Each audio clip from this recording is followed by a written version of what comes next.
come, you will see just how hospitable it has become, because it is being based on these very simple principles of economic freedom.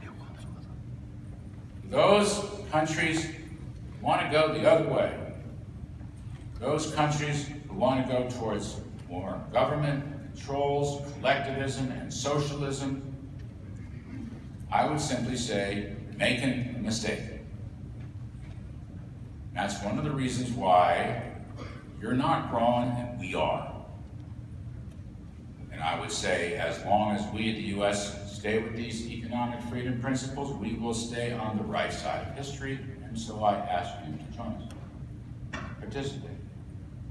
We will do whatever we can to welcome you and keep this as hospitable as possible.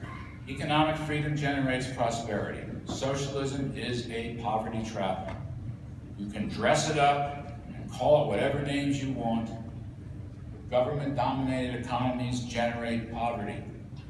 It is odd to me to see at the moment we have entered this strong prosperity cycle here in the States. There are voices crying out, bigger government, more government controls, more regulations, higher taxes. The moment we've finally gotten ourselves into a good-looking prosperity cycle, people want to turn that clock back and move it back towards poverty. I think that's a big mistake.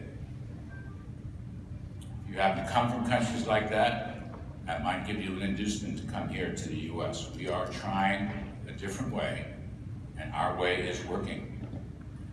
If the other way was going to work, it would have already worked. No, it would have already worked, but it hasn't. So I've just finished. I mean, you can talk as many numbers as you want. One of them is how many minutes I can stand on my new hip. I think I'm coming to the end, but I will say this. We've got 3% economic growth in 2018. I think we got 2.5% plus in 2017. I think we're well on our way to another year of 3% growth here in 2019. Despite, an occasional monthly blip or so, the job story, the employment story is very strong in the U.S. Wage story is strong. Income story is strong. More people are working than ever before in American history. Inflation is nil. Real incomes are rising by over 4%. We may go through something of a mild inventory cycle that comes periodically, but no matter.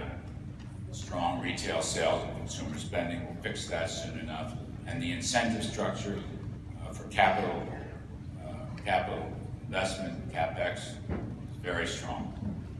We had very strong 2018 in CapEx.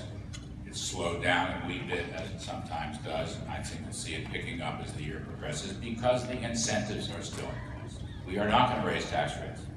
We are not going to re-regulate, period, end of sentence. And instead, we will continue to proclaim the values of economic freedom to you and the incentives and the policies that spur those incentives in the hope that at the end of the day, you will come join us. We invested $324 billion in the U.S. in 2018. That's a big increase over 2017. Hope you get to $400 billion in 2019, $500 billion in 2020. Our door's open. We have a hospitable investment environment, and we are, as Americans, a most hospitable people. So my new hip and I welcome